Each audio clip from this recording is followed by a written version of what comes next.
সভাপতির দায়িত্বে আছেন এস.এম. নজরুল ইসলাম। উনি মোহর ভাই সম্পর্কে এবং আমাদের সংগঠনের সম্পর্কে অর্থাৎ সংসদীয় প্রধান একাডেমি সম্পর্কে দু একটি কথা সংক্ষিপ্তভাবে উল্লেখ করবেন। ধন্যবাদ। আমাদের আজকে সুদূর আমেরিকা থেকে আগত আমাদের পাটগ্রামের কৃতি সন্তান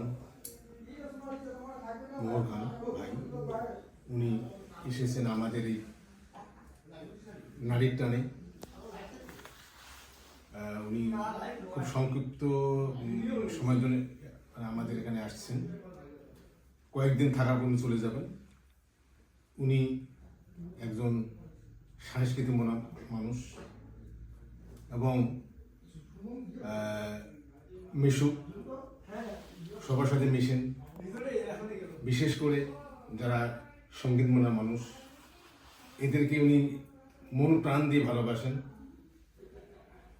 উনি বিদেশে থাকা অবস্থায় কিন্তু প্রায় আমাদের ফোন টোন করেন, আমাদের খোঁজখবর রাখেন।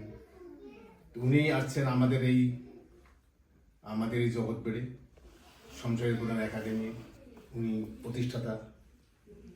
উনি ওনার এই অবদান আমরা ভুলব না।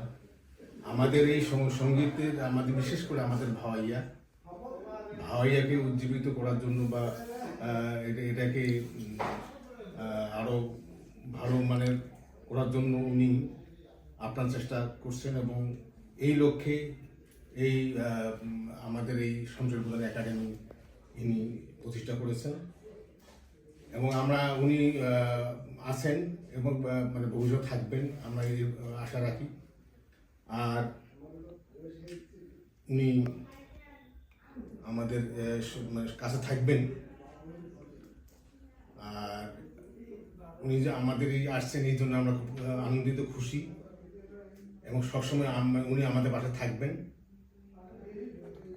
এই বলে আমার কথা শেষ করছি। ধন্যবাদ। সেই সাথে আরেকটি সংক্ষিপ্তভাবে বলছি, এই মানুষটি শুধু আমাদের জগৎবের না, শুধু পাটগ্রামের না, শুধু লালমনিরহাটের নয়, উত্তরবঙ্গের সাংস্কৃতিক অঙ্গনের একটি উজ্জ্বল প্রদীপ, যিনি এই সংস্কৃতির জগতের শিল্পী, সাহিত্যিক, গীতিকার, সুরকার, কণ্ঠশিল্পী, তাদের সবাইকে নিয়ে ইনি বিচরণ করছেন। সবার সঙ্গেই ওনার পরিচয় আছে, মোবাইল নাম্বার আছে। উনি এত বেশি উত্তরবঙ্গের সকল ভাওয়াইয়া শিল্পীদেরকে শ্রদ্ধা করেন, ভালোবাসেন, এটা একটা দৃষ্টান্ত। এরকম দৃষ্টান্ত বাংলাদেশে খুব কমই আছে। ধন্যবাদ।